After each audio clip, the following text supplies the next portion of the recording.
We're here at my parents' house again. My dad got the radiator out, carburetor's off, same with the air filter. They just need to unbolt the bolts from the transmission and the motor mount and should be good to go. Got the chain hooked up on the heads. It looks like he got the gas tank out too. Kind of funny how it's right behind the back seat. So if there was a leak or a fire, you're kind of screwed. But here's the gas tank. It doesn't look too bad on the outside, but I'm sure on the inside is all rusted. Because I'm sure whenever he drained out the fuel, there was some particles in there. Actually, no, there's just some surface rust right there, and it looks like there's some tape or something. I don't know what that is. We're getting the engine hoist already. It's a pretty nice one. When did we get this one? Whenever we got the Jeep, like maybe 6 months, 7 months ago. Jackaroo, baby. Yep. Favorite place. Was it a couple $100?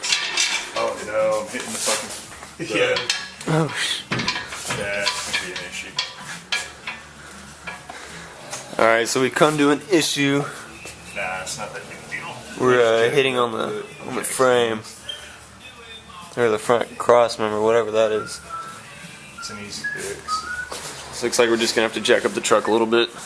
If you guys can see it, what we had to do since the engine hoist didn't clear the front, whatever it's called, we just put a couple of 4x4s, and it just so happened to clear just about an inch.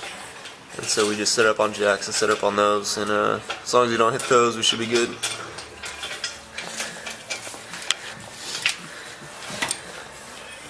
sure you get it rolled in there good.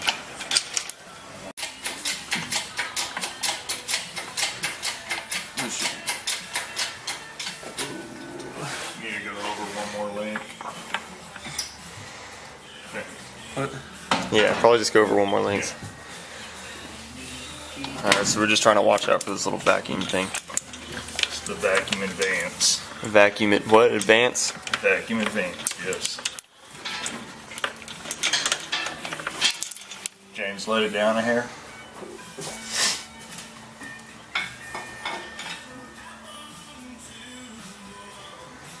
Alright.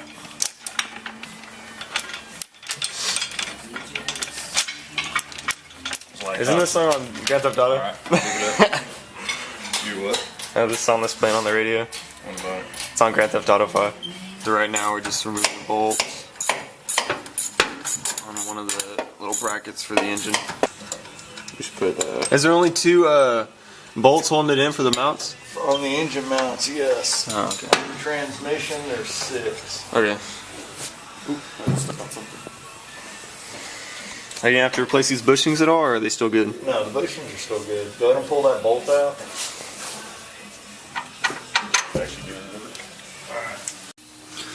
Alright, just got the last bolt from the transmission to the engine. Alright. You got the hose disconnected? Yeah, it's disconnected. Alright, cool.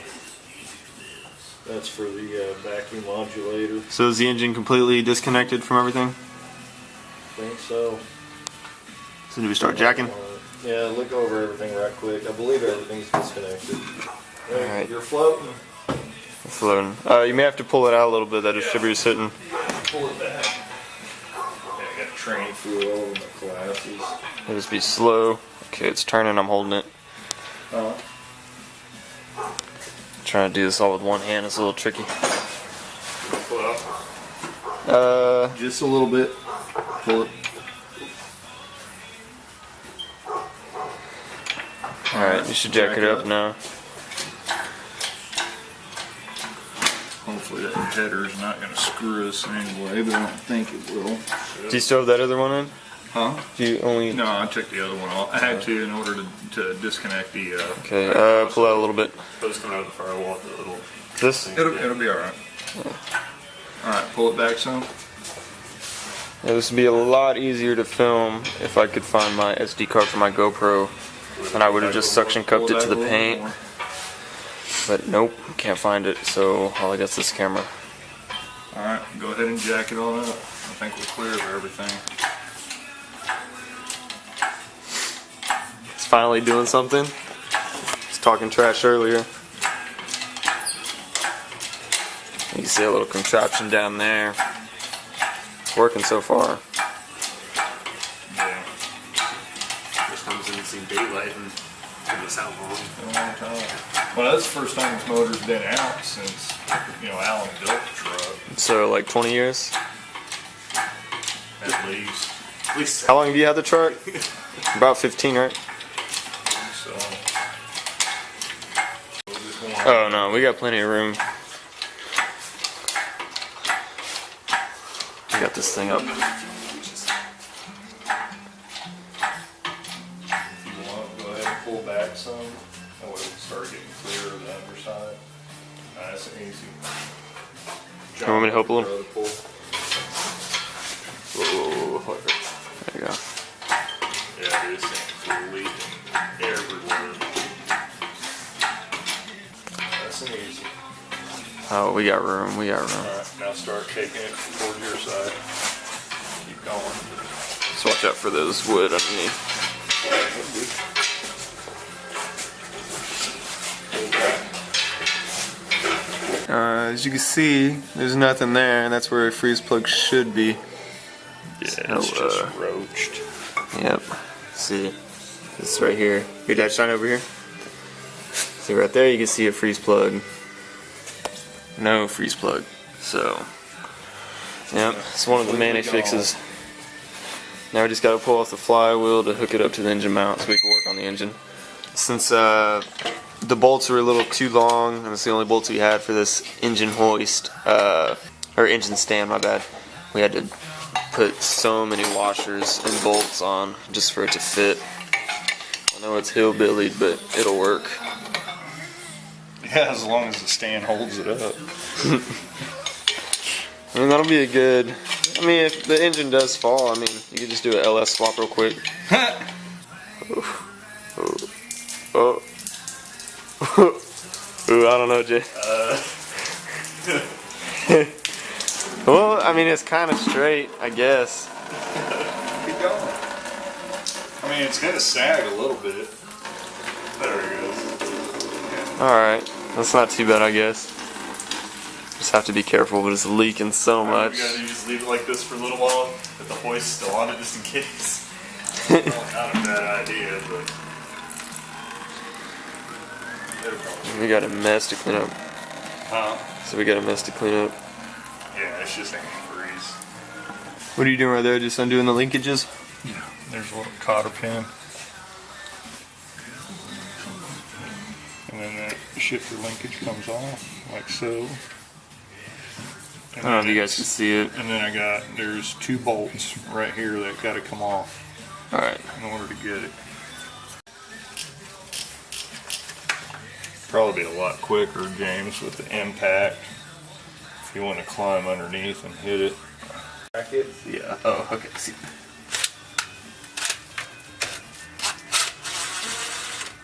You just gotta be ginger with it because it is an aluminum case. Yeah, so what we're doing is just getting rid of all those linkages Don't lose so we can any get of those the spaces transmission or out of nothing. here. Go ahead and put them back in.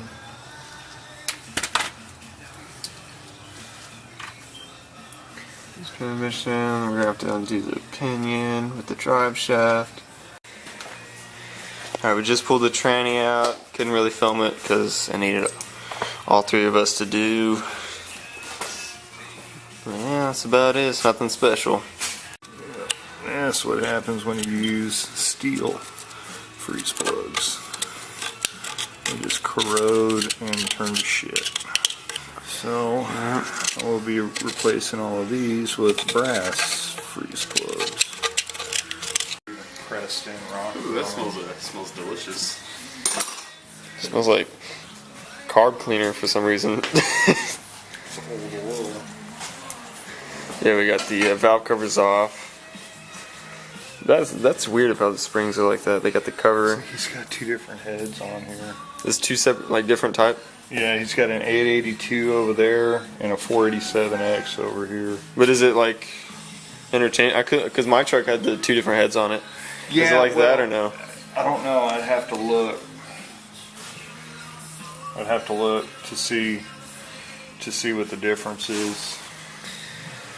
See some poured and polished, you know what I'm saying? Actually, what I'd like to get my hands on is a set of Vortex. Just a stock set of Vortex heads. That would make a big improvement. Because it'd be a smaller combustion chamber, so it'd bump up the compression. You know, I think right now it's fucking Weezer, maybe probably 8.5 to 1, 9 to 1. It's not even that high. But, you know, with the Vortex, you could probably bump it up close to 10 to 1. Which would be like really running on the ragged edge for pump gas with cast iron heads. You'd have to really tune it good to keep it from detonating. So we pulled the tranny and the engine. It's kind of funny seeing it all emptied, because I know whenever I did the cam swap in my truck, even though the engine was still in there was still a bunch of wires and stuff. Even with my brother's Jeep, there's still a bunch of wires. There's literally nothing in here. Now I got the engine out, and basically need to redo all the gaskets and seals and whatnot, so everything is leaking. And then probably just repaint the whole block and heads and everything, because that definitely needs that. Clean everything up, make it look all pretty again. Moisture out. Yeah, what kind of carburetor is this? It's an Autobrock, so 1406 Autobrock 650 CFM. Nothing fancy. Mechanical secondaries. No choke. Well, it's a manual choke. You don't even need to choke down here. Decent carb. Not a bad carburetor. Yeah, now we got computers on everything. Oh yeah. Which to me with the Chevys, the computers aren't even that bad. Badass fuel injection kits that take the place of carburetors and stuff now. Yeah. Holly makes some really trick fuel injection units. Yeah. But you're gonna pay. Mhm. You know, cheap. I think they start out at like $900. Yeah. Which isn't bad for fuel injection, considering if you were to put an LS1 or an LT1 or whatever, you're gonna spend more than that. Yeah. You know. Actually, an LS1 would probably be cheaper because there's a couple companies out that if you have the wiring harness from the vehicle, you can send it to them and they'll redo the harness to fit whatever vehicle you need.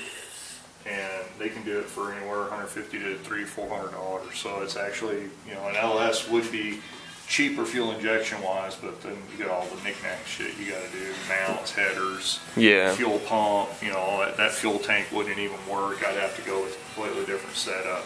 Yeah. So I'm hoping that fuel tank, I can just clean it.